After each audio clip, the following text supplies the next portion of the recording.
ഈശ്വരാ രക്ഷിക്കണേ. ഓട്ടം കിട്ടണേ.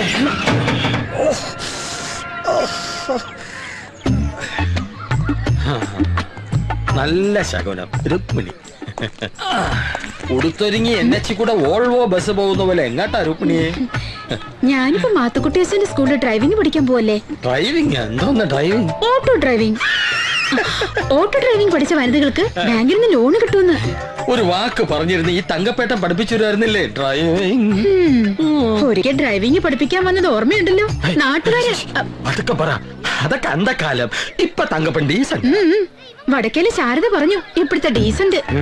അപ്പൊ അവളും തുടങ്ങിയ വാർത്താ ചാനല്. വിശ്വസിക്കരുത്, പച്ച കളവാ. ഡ്രൈവിംഗ് പഠിക്കുന്നതൊക്കെ കൊള്ളാം. നാട്ടുകാർക്ക് മുഴുവൻ ഡ്രൈവിംഗ് സ്കൂൾ തുറന്നോട്ട് എന്റെ ലൈസൻസ് വീറരുത്. ഹലോ, ആ നാളെ തന്നെ എത്തിച്ചേക്കാം. എന്ത് ചിട്ടിപ്പൈസയാ തങ്കപ്പേട്ട? നാളെ തന്നെ എത്തിച്ചേക്കണം. എന്ന് പിടിക്കാൻ പറ്റും പറയാന്നേ. ഓ, ഡ്രൈവിംഗ് ആശാന്റെ ഒരു ഭാഗ്യം. കൊച്ചിയിലെ കാറാണല്ലോ.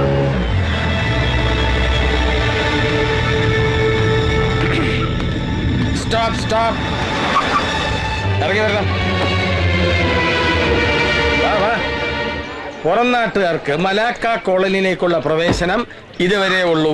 സാർ ആരാ, ഏതാ, എന്തിനാ, എവിടുന്നാ? ഞാൻ കൊച്ചിയിലെ നൈനാൻസ് ഫൈനാൻസിന്റെ മാനേജർ രാജൻ മേനോൻ. ശരവണ്ണനെ കാണാൻ വന്ന. എന്താ കാര്യം? അതൊരു പേഴ്സണൽ മാറ്ററാ. പുറം നാട്ടുകാർക്ക് ശരവണ്ണനെ കാണണമെന്നുണ്ടെങ്കിൽ ചില ചിട്ടവട്ടങ്ങളൊക്കെ ഉണ്ട്. ആദ്യം തങ്കപ്പൻ, പിന്നെ മൂസാഭായ്. അതാ നാട്ടുകടപ്പ്. ആരാ ഈ തങ്കപ്പൻ? ഞാൻ തന്നെ. വെറും തങ്കപ്പനല്ല, ഓട്ടോ തങ്കപ്പൻ. അപ്പൊ മൂസാഭായ്? കഥയും തിരക്കഥയൊക്കെ പിന്നെ. ആദ്യം വണ്ടിയിലോട്ട് കയറ്. ഇതേലല്ല, ഓട്ടോയില്. തിരിച്ചു വരുന്നവരെ വണ്ടി ഇവിടെ കിടക്കട്ടെ, പേടിക്കണ്ട.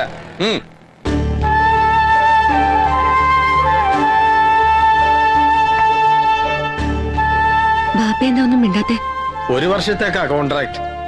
പിരിച്ചെടുക്കുന്ന തുകയുടെ 30% കമ്പനി തരാമെന്നാ പറയുന്നത്. അഡ്വാൻസ് കുറഞ്ഞത് കൊണ്ടാണെങ്കിൽ കൂട്ടി തന്നേക്കാം. അതല്ല, ഓനോട് ചോദിക്കാതെ പെട്ടെന്നൊരു തീരുമാനം പറയാൻ കഴിയൂല. മൂസാഭായ് പറഞ്ഞാൽ ശരവണൻ കേൾക്കും. ഏതായാലും നമ്മളൊന്ന് സംസാരിക്കട്ടെ.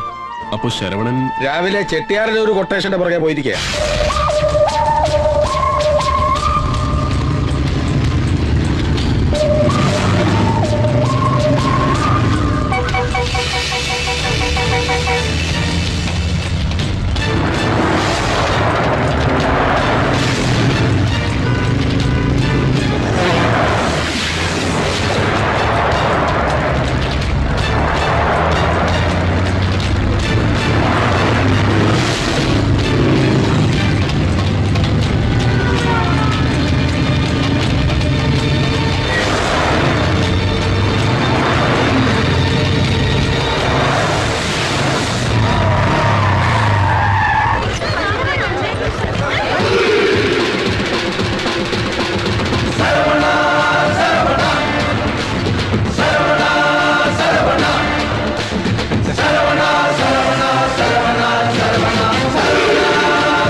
നീ സിസിക്കാർക്കിട്ട് പണിയല്ലടാ.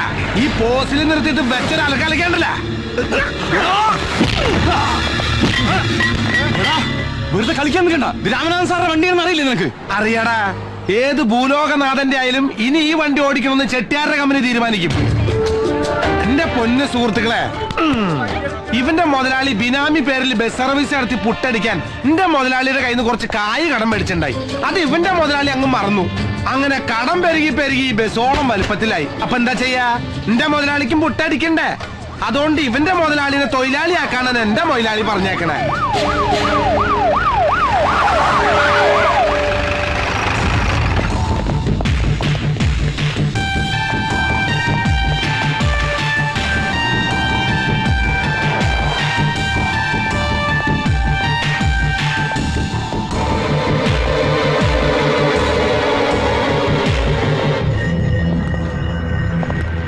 പട്ടാപ്പകല് ട്രിപ്പ് നടത്തുന്ന ബസ് പിടിച്ചെടുക്കാൻ നീ ആര് RTO റീജിയണൽ ട്രാൻസ്പോർട്ട് ഓഫീസറോ? ഇതാണ് സാറിന്റെ കുഴപ്പം. ഏതെങ്കിലും ബിനാമി പേരിൽ ലോൺ എടുത്ത ശേഷം ലോൺ അടയ്ക്കാതിരിക്കുക, കുടിശ്ശിക അടക്കം ഉടനെ തിരിച്ചടയ്ക്കണമെന്ന് പറയാൻ വരുന്നവന്റെ നെഞ്ചത്തേക്ക് 18ാമത്തെ അടവെടുക്കുക. ഇതെന്ത് ന്യായ സാറേ? മോനെ ശരവണോ, വേലായുധന്റെ അടുത്ത് ഇറക്കല്ലേ. നിന്റെ ഈ റോഡ് ഷോ ഒന്നും സർക്കിൾ രാമനാഥനോട് നടക്കില്ല.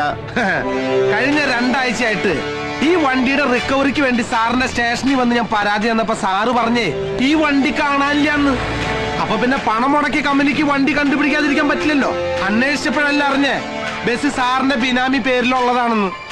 കള്ളം കപ്പലിൽ തന്നെയായ സ്ഥിതിക്ക് സാറിന്റെ തലപ്പത്തുള്ള ഏമാമാരെ കാണേണ്ട വിധത്തിൽ കണ്ടപ്പോ കിട്ടി സാറിന്റെ ഈ വണ്ടി പിടിക്കാനുള്ള ആർഡർ. ഏത് കൊമ്പത്തുള്ളവന്റെ ഓർഡർ ആയാലും വേണ്ടില്ല, എന്റെ വണ്ടി പിടിക്കണമെങ്കിൽ അത് ഞാൻ പറയണം. അല്ലാതെ വണ്ടിക്ക് മേൽ കൈവച്ചാലേ അത് നീയല്ല, ഏത് പൊന്നു തമ്പുരാൻ വന്നാലും ഈ രാമനാഥൻ വിടില്ല. വയറ്റിപ്പഴപ്പിന് വേണ്ടി CC പിടിക്കാൻ ഇറങ്ങിയ നമ്മുടെ പള്ളക്കിട്ട് താങ്ങാണ്ട് സ്ത്രീപീഡനം മുതൽ വ്യാജ CD വരെ വാണിഭം നടത്തുന്ന സാറിന്റെ ഡിപ്പാർട്ട്മെന്റിലെ സാറുമാരോട് കാണിക്കുക ഈ ശൗര്യം. അപ്പ കാണാം ഫാക്സിലൂടെ ഫാസ്റ്റ് ആയിട്ട് സാറിന്റെ തൊപ്പി തെറിക്കണത്.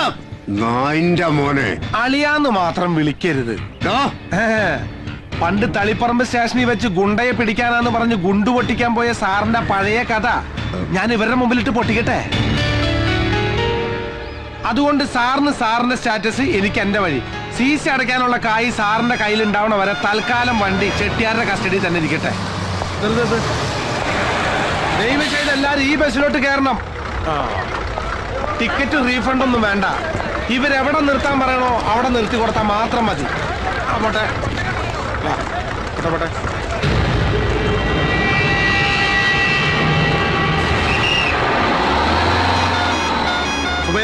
വണ്ടി എടുക്കുക.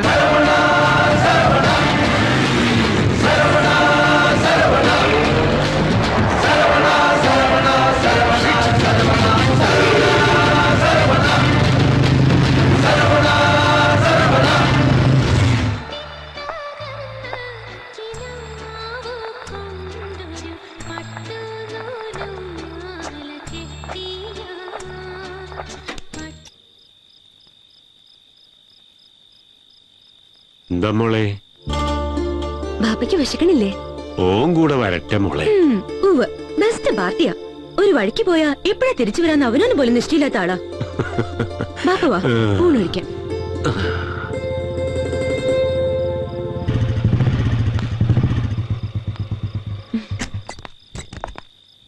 എന്താ മൂസൊക്കെ കാണണമെന്ന് പറഞ്ഞേ? അത് കൊച്ചിയിലെ 9 ഫൈനാൻസിൽ നിന്നും ഒരു കൊട്ടേഷൻ വന്നിട്ടുണ്ട്. ഇത്തരം ഒരു ജോലിക്ക് നിന്നെ വിടാൻ താല്പര്യണ്ടായിട്ടല്ല. പക്ഷേ അനക്കറിയാലോ ഇവിടുത്തെ ബാധ്യതകളും പ്രശ്നങ്ങളൊക്കെ. വലിയൊരു തുകയാ അവര് തരാന്ന് പറയണത്. കേട്ടിടത്തോളം തരക്കേടില്ല. ഇത്രയും ദൂരം നിങ്ങളെ തനിച്ചാക്കി പോവാന്ന് പറഞ്ഞാൽ അത് വേണ്ട. അത്യാവശ്യം ജീവിക്കാനുള്ളതൊക്കെ ഇവിടെ പണിയെടുത്താലും കിട്ടും മൂസാക്ക. എത്ര കാലം എന്ന് വെച്ചാ ഇങ്ങനെ കഴിഞ്ഞുകൂടുക? അനക്കും വേണ്ട ഒരു വീടും കൂടിയൊക്കെ.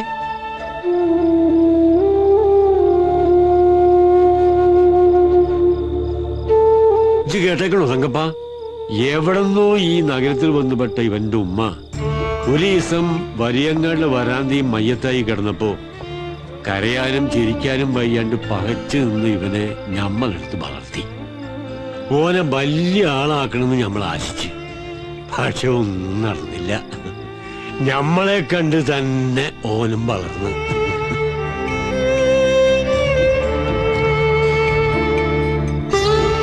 എടോ, ഞമ്മടെ കാലം കഴിഞ്ഞാ പിന്നെ അനക്ക് ആരാടോ ഉള്ളത്? ഇപ്പൊ ഇതൊക്കെ പറയാൻ എന്തുണ്ടായേ? 5-8 കൊല്ലം ഇവിടെ കിടന്ന് കഷ്ടപ്പെട്ടാ കിട്ടുന്ന കായേ കൊച്ചിയിൽ ഒറ്റ കൊല്ലം കൊണ്ട് കിട്ടും. അത് ഏറ്റെടുക്കണം. അത്യാവശ്യം ജീവിക്കാനുള്ള ചുറ്റുപാടൊക്കെ ആയി കഴിഞ്ഞാ പിന്നെ ഇതൊക്കെ നിർത്തി സ്വന്തമായിട്ടൊരു വീടും കുടിയായിട്ട് ഈ ജീവിക്കണത് ഈ മൂസാക്കയ്ക്ക് കാണണം.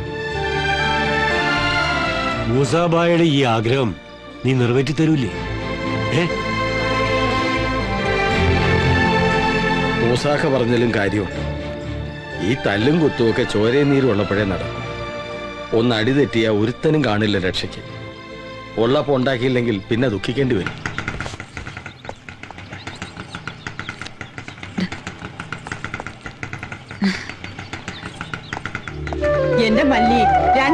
ടൂറിനൊന്നും പറഞ്ഞു പോയിട്ട് ഞങ്ങളെ തീ തീറ്റിച്ചു കളഞ്ഞല്ലോ നീ.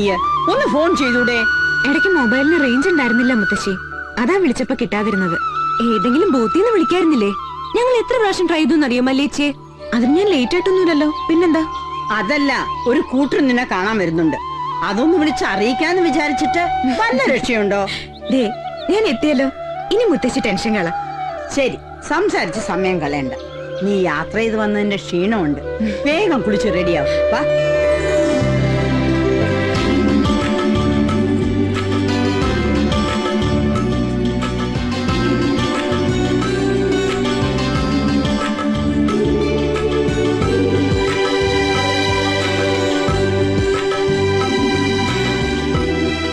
മോളും മരുമോനും മരിച്ചപ്പോ ആകെ ഉണ്ടായിരുന്ന സമ്പാദ്യം ഈ വീട് മാത്രമായിരുന്നു.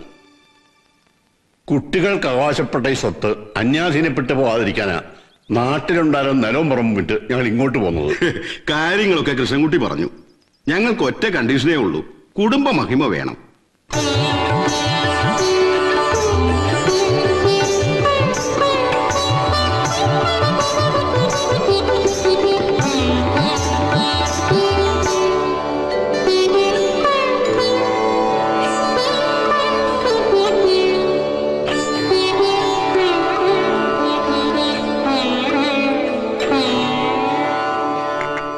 സെന്റ് തെരേസസിലാണല്ലേ പഠിച്ചത്? അതെ. കലാതിലകമായിരുന്നല്ലേ? പിന്നെന്തു പറ്റി? ആ രംഗത്തൊന്നും? അമ്മയായിരുന്നു ഒക്കേത്തിന് ഇൻസ്പിറേഷൻ. അമ്മയുടെ മരണത്തോടെ പഠനത്തിൽ മാത്രം കോൺസെൻട്രേറ്റ് ചെയ്തു. ആ കാര്യങ്ങൾ ഇത്രയായ സ്ഥിതിക്ക് ഇനി നമുക്ക് നല്ലൊരു മുഹൂർത്തം നോക്കാം. മിഥുന ഒടുവില് നല്ലൊരു മുഹൂർത്തമുണ്ട്. അതാവുമ്പോ നിങ്ങൾക്ക് വല്ല അസൗകര്യങ്ങളും.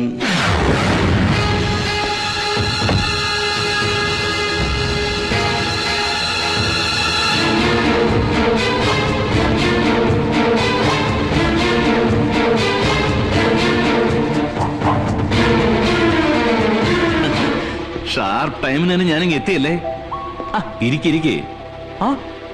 ഇതെന്താ എല്ലാവരും ഫ്രീസ് ആയ പോലെ? ചായ കുടിക്കുന്നേ. നിങ്ങളെ ട്രീറ്റ് ചെയ്യാൻ അവകാശമുള്ള ഒരാൾ തന്നെ ഞാനും. ഇല്ലേടി പെങ്ങളെ? നമ്മൾ തമ്മിലുള്ള റിലേഷൻ ഇതെന്ന് പറഞ്ഞു കൊടുക്ക് നിന്റെ ഭാവി വരനോട്. അല്ലെങ്കിൽ വേണ്ട, ഞാൻ തന്നെ വെളിപ്പെടുത്താം. കേട്ടോളയാ, കോളേജ് ലൈഫ് മുതൽ എന്റെ അച്ഛന്റെ ആവേശമായിരുന്നു ഇവരുടെ അമ്മ ഗായത്രി വാര്യർ. കാഴ്ചയിലും പെരുമാറ്റത്തിലും സമർത്ഥയായിരുന്നതുകൊണ്ട് അച്ഛൻ ഒരു പാവം അതിലങ്ങ് വീണുപോയി. അതിലുള്ളതാ ഈ രണ്ടെണ്ണം.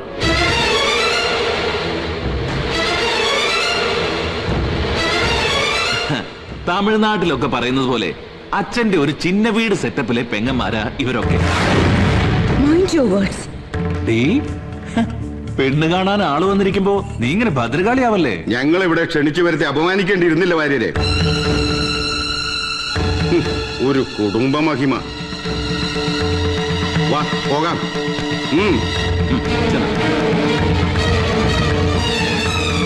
അച്ഛന്റെ വീരകൃത്യങ്ങൾ വിളമ്പി അവരെ ഇറക്കി വിട്ടപ്പോ സമാധാനമായില്ലേ? നിന്നെ അവരെങ്ങാനും കെട്ടിയെടുത്തോണ്ട് പോയാ ചോദിക്കാനും പറയാനും ഒക്കെ ഭർത്താവും ബന്ധുക്കളുമായി പലരും അവതരിക്കും. അതുകൊണ്ട് ഈ വീടും പറമ്പും വിൽക്കുന്നത് വരെ നിന്റെ കഴുത്തിൽ താലി കെട്ടാൻ ഞാൻ ആരെ അനുവദിക്കില്ല.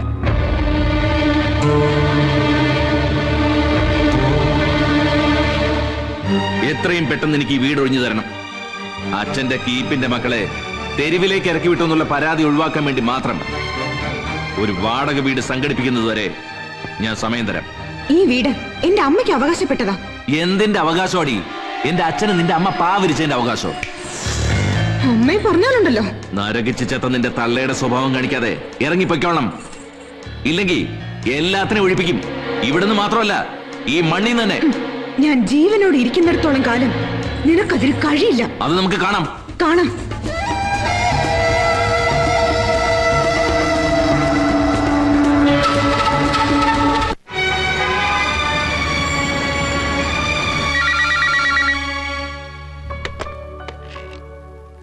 ഹലോ മാഡം, ശരവണൻ എത്തിയിട്ടുണ്ട്.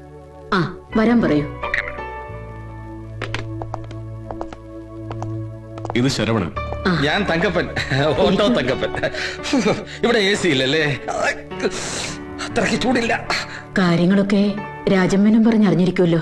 ചിലതൊക്കെ കൊച്ചിയിലെ മറ്റു ഫൈനാൻസിംഗ് എസ്റ്റാബ്ലിഷ്മെന്റുകൾക്ക് നൈനാൻസ് ഫൈനാൻസ് ഒരു ഭീഷണിയാകുന്നു തോന്നിയപ്പോ ചിലർ കമ്പനി പൊളിഞ്ഞുവെന്ന് വാർത്തകൾ പരത്തി. അതായിരുന്നു എല്ലാത്തിന്റെയും തുടക്കം.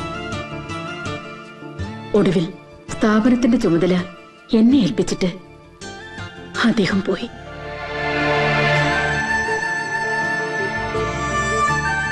പിന്നെ ആരും ലോൺ തിരിച്ചടയ്ക്കാതായി. ഏറ്റവും കൂടുതൽ പണം നൽകിയിട്ടുള്ളത് വാഹന ഇടപാടില. മൊത്തം 1 കോടി രൂപയോളം പിരിഞ്ഞു കിട്ടാനുണ്ട്. തരാനുള്ളവരുടെ കുടിശ്ശിക ലിസ്റ്റിൽ മാർക്കറ്റിലെ മൊത്തക്കച്ചവടക്കാരനായ ജോസ് മുതൽ ബിനാമി പേരിൽ ബസ് സർവീസ് നടത്തുന്ന ജസ്റ്റിസ് അനന്തപുത്രം വരെയുണ്ട്. അതുകൊണ്ട് തന്നെ കൊച്ചിയിലുള്ള ആരും ഈ കൊട്ടേഷൻ ഏറ്റെടുക്കാൻ തയ്യാറല്ല. നിങ്ങളുടെ കമ്മീഷന്റെ കാര്യം രാജമേനോൻ സംസാരിക്കും. 1 വർഷത്തേക്കാണ് കോൺട്രാക്ട്. ശരവണൻ ഞങ്ങളെ സഹായിക്കണം. എനിക്ക് ശരിയാണെന്ന് തോന്നുന്ന കാര്യങ്ങൾ മാത്രമേ ഞാൻ ചെയ്യൂ. അതിന് സമ്മതമാണെങ്കിൽ ഉറപ്പിക്കാം. തീർച്ചയായും ഇനിയുള്ള കാര്യങ്ങൾ ശരവണന് ഡിസൈഡ് ചെയ്യാം. 1 വെച്ച 2, 2 വെച്ച 4. കടന്നു വരൂ. ഒരു അംബാനിയോ ബിൽഗേറ്റ്സോ വിജയ് മല്യാവൻ എളുപ്പമാർഗം. 10 വെച്ച 100, 100 വെച്ച 1000, 1000 വെച്ച 10,000. കടന്നു വരൂ. കേട്ടെന്ന് വരൂ.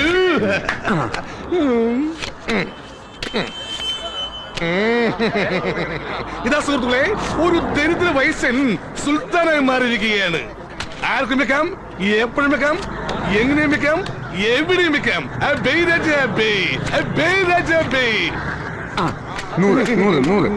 ഇരിക്കട്ടെ. നീ എന്നെ പാപ്പരാക്ക്.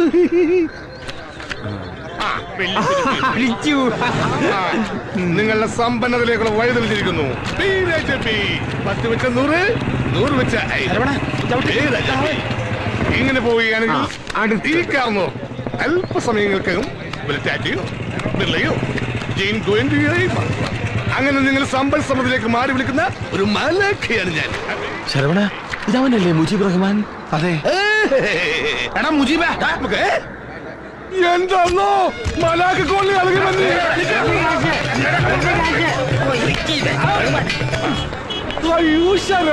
അയ്യോ ശരവണനല്ല, PK ശരവണൻ. തങ്കപ്പേട്ടൻ, എല്ലാവരും ഉണ്ടല്ലോ. എന്താ വിശേഷിച്ച് എപ്പെത്തി? ഇപ്പെത്തിയുള്ളൂ. എന്തായാലും നിന്റെ ഈ പുതിയ വേഷം കൊള്ളാം. കൊള്ളാലേ? എല്ലാരും പറഞ്ഞു. ഇത്രയും നല്ല ഷർട്ടിട്ട് പൊരിവയിലെത്തിരുന്ന് നീ സൂര്യനെ കറപ്പിക്കണ്ട. പോവാം. എവിടേക്ക്? പുതിയ സ്വീകരണ സ്ഥലമായ പോലീസ് സ്റ്റേഷനിലേക്ക്. നാറ്റിക്കരുത്, ഞാൻ എന്തു വേണം ചെയ്യാ. എന്നാ നടക്ക്. മലാകക്കോളിൽ നിന്ന് ഞാൻ പിടിച്ചു കൊടുത്ത ചിട്ടിപ്പണവുമായി സേവന കുറീസിന്റെ മുതലാളി രാധാകൃഷ്ണൻ മുങ്ങിയപ്പോ എനിക്കിതല്ലാതെ വേറെ വഴിയില്ലായിരുന്നു. ഇവിടെ വന്ന് ഗതിയില്ലാതായപ്പോഴാ മുച്ചീട്ടുകൾക്ക് ഇപ്പം ബ്രോക്കർ പണി തുടങ്ങിയത്. ശരിക്ക് പറഞ്ഞാൽ ജീവിക്കാൻ മറ്റു മാർഗമില്ലാത്തതുകൊണ്ടാ ഈ തരിയുടെ പണിയൊക്കെ. അതൊക്കെ പോട്ടെ, നിങ്ങളെന്താ ഇവിടെ? കാര്യങ്ങളൊക്കെ പറയാം. അതിനു മുമ്പ് ഞങ്ങൾക്ക് താമസിക്കാൻ ഒരു വീട് വേണം. വീടോ? അതെ, നല്ല 1-ാം തരം തറവാടികൾക്ക് താമസിക്കാൻ പറ്റുന്ന വീടായിരിക്കണം. അപ്പൊ നിങ്ങൾക്ക് താമസിക്കാനല്ലേ? എന്താടാ സാറേ, ഞങ്ങക്ക് വാടികളാകാൻ പറ്റില്ലേ? ഈ തറവാടി കോലം കൊണ്ട് ചെന്നാലേ കടയിൽ പൊതിഞ്ഞു വെച്ചേക്കല്ലേ വാടകയ്ക്ക് വീട്. വീട് പൊതിഞ്ഞ പാക്കറ്റിലെ വെച്ചേക്കട്ടെ. നിനക്ക് ഞങ്ങൾക്ക് ഒരു വീട് സംഘടിപ്പിച്ചു തരാൻ പറ്റുമോ? ഇതിപ്പോ ബ്രാൻഡ് ഷോപ്പിൽ ചെന്ന് ബ്രാൻഡ് ഉണ്ടോന്ന് ചോദിക്കുന്ന പോലെ ആയല്ലോ. എനിക്ക് ഇത് തന്നെയല്ലേ പണി. അതെ, എന്ത് റേഞ്ച് വേണം? റേഞ്ചോ? എത്ര വരെ വാടക കൊടുക്കാമെന്ന്? Low class, middle class, high class, balcony, വാടകക്കോ പണയത്തിനോ? സംഗതി ഏതായാലും വേണ്ടില്ല, വീട് നന്നായിരിക്കണം. എല്ലാ സൗകര്യമുള്ള ഒരു ഔട്ട്ഹൗസ് ഉണ്ട്. പക്ഷെ പണയത്തിന് മാത്രമേ തരൂ. പഴംപൊരികളായ മുത്തശ്ശനും മുത്തശ്ശിയും ജിലേബി പോലത്തെ 2 പെൺകുട്ടികളുമാണ് അവിടെ താമസം. അവരിപ്പോൾ അല്പം സാമ്പത്തിക ബുദ്ധിമുട്ടില്ല. ഞാൻ മുമ്പ് വാടക കൊടുത്ത പാർട്ടിക്ക് ഇതുവരെ അഡ്വാൻസ് തുക മടക്കി കൊടുക്കാൻ അവർക്ക് പറ്റിയിട്ടില്ല. അതുകൊണ്ട് വീട് ഇപ്പോഴും എന്റെ കസ്റ്റഡി തന്നെ ഉണ്ട്. പണയത്തിനാണെങ്കിൽ പിന്നെ മാസാമാസം വാടക കൊടുക്കണ്ടല്ലോ. എന്നാ പിന്നെ ആ വീടന്നെ ആയിക്കോട്ടെ. പക്ഷേ ചെറിയൊരു പ്രശ്നമുണ്ട്. അതെന്താ മിസ്റ്റർ കുട്ടിച്ചാത്തനോ മിസ്സിസ് പ്രേതമോ വല്ലതും ഉണ്ടോ? ഇപ്പൊ പ്രേതബാധ ഒന്നുമില്ല. താനായിട്ട് പ്രേതബാധ ഉണ്ടാക്കാതിരുന്നാ മതി. ഈ വയസ്സായ കാരണന്മാരും പെമ്പിള്ളേരും മാത്രം ഉള്ളതുകൊണ്ട് ബാച്ചിലേഴ്സിന് കൊടുക്കില്ല. Only family. ഇതിപ്പോ പെട്ടെന്ന് ഫാമിലി ഉണ്ടാക്കാന്നൊക്കെ പറഞ്ഞ പേടിക്കണ്ട, അതിന് പണിയുണ്ട്. അതിനല്ലേ മുംബൈ സരളുള്ളത്. മുംബൈ കുരുളയോ? മുംബൈ കുരുള തീവണ്ടി. ഇത് മുംബൈ സരള.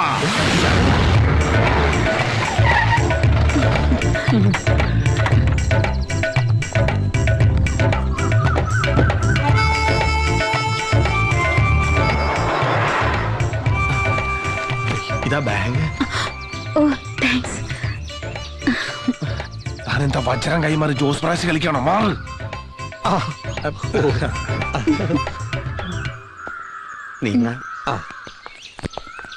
നമസ്കാരം. ഇവരാ ഞാൻ പറഞ്ഞ താമസക്കാര്, എന്റെ നാട്ടുകാരാ. തന്റെ നാട്? എന്റെ നാട് കോഴിക്കോട് മുടിക്കല്. കോഴിക്കോട് മുടിപ്പിക്കേ? തന്റെ ജോലിയല്ല ചോദിച്ചത്, താമസിക്കുന്ന സ്ഥലാ. അത് തന്നെ ഞാൻ പറഞ്ഞത്. കോഴിക്കോട് ജില്ലയില് മുടിക്കൽ താലൂക്കില് നമ്മുടെ സിനിമയുടെ മാമുക്കയുടെ വീടിന്റെ അടുത്താ. മാമുക്കോയെ അരക്കിണറ് ഞാൻ. മതി മതി. ഇത് തങ്കപ്പൻ, ബാങ്കിലെ ജോലി. ഇതെന്റെ ഭാര്യ ഉരുള, സരള. ഇത് ശരവണൻ, തങ്കപ്പന്റെ സഹോദരനാ. ബിസിനസ്സാ, മിക്കവാറും ടൂറിലായിരിക്കും. അല്ല, വീട് കാണണ്ടേ? വേണ്ട, വീടിനെ കുറിച്ച് ഞാൻ പറഞ്ഞപ്പോ തന്നെ ഇവർക്ക് ഇഷ്ടപ്പെട്ടു. പണയത്തിനാണെങ്കിൽ ആലോചിക്കാം. റഹ്മാൻ കാര്യങ്ങളൊക്കെ പറഞ്ഞിട്ടുണ്ട്.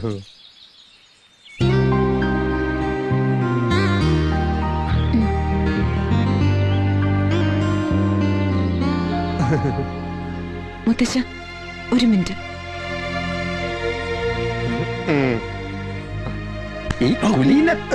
തിന്നല്ലേ? എന്താ മോളെ? കണ്ടിട്ട് അത്ര നല്ല പാർട്ടിയല്ല, എന്തേലും പറഞ്ഞു ഒഴിവാക്ക്. പഴയ താമസക്കാരുടെ പണയത്തുക തിരിച്ചു കൊടുക്കാനുള്ള പല അവധികളും തെറ്റിയിരിക്കുക. ഇവരാണെങ്കിൽ 1 ലക്ഷം രൂപ അഡ്വാൻസ് ആയിട്ട് തരും. ഇതുപോലെ വേറൊരു പാർട്ടിയെ പെട്ടെന്ന് കൊണ്ടുവരാൻ ബുദ്ധിമുട്ടാണ്. അവധി തെറ്റിയ ഇനിയും പഴയ താമസക്കാരൊന്ന് ബഹളം ഉണ്ടാക്കും. മുമ്പത്തെ പോലെ ഒരു കോംപ്രമൈസിനൊന്നും എന്നെ കിട്ടൂല. ഉള്ള കാര്യം ഞാൻ തരുതപ്പും.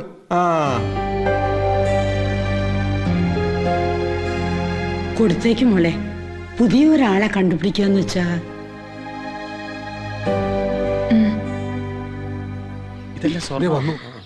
ഇവിടെ താമസിക്കുന്നതിന് ചില നിബന്ധനകളൊക്കെ ഉണ്ട്. രാത്രി 9 മണിക്ക് ഗേറ്റ് അടയ്ക്കും. എന്തിന് 8:30? കറണ്ടിനും വെള്ളത്തിനും 1 മീറ്ററാ. ബില്ല് വരുന്നതിന്റെ പിന്നെ പ്രായമായ 2 പെൺകുട്ടികൾ താമസിക്കുന്ന വീടായിരുന്നു. അത് ഞങ്ങളില്ലേ. ചുറ്റും നല്ല ഫാമിലീസാ. ഞങ്ങളും നല്ല ഫാമിലീസാ. അല്ല, അത് ഇതും പറയിപ്പിക്കാൻ ഇടവരുത്തരുത്. അത് പിന്നെ ഇതുപോലുള്ളൊരു നല്ല ഫാമിലിക്കൊപ്പം താമസിക്കാന്നുള്ളത് ഞങ്ങളുടെ ഒരു ചിരകാല അഭിലാഷ അല്ലേ തങ്കപ്പെട്ട? സമ്മതമാണെങ്കിൽ ഇന്ന് തന്നെ എഗ്രിമെന്റ് എഴുതാം. പൈസ കൊടുത്താൽ പറഞ്ഞ തുകയുണ്ട്. ഈശ്വര, എഗ്രിമെന്റ് എഴുതിയ പേപ്പർ റഹ്മാന്റെ കൊടുത്തയക്കാം.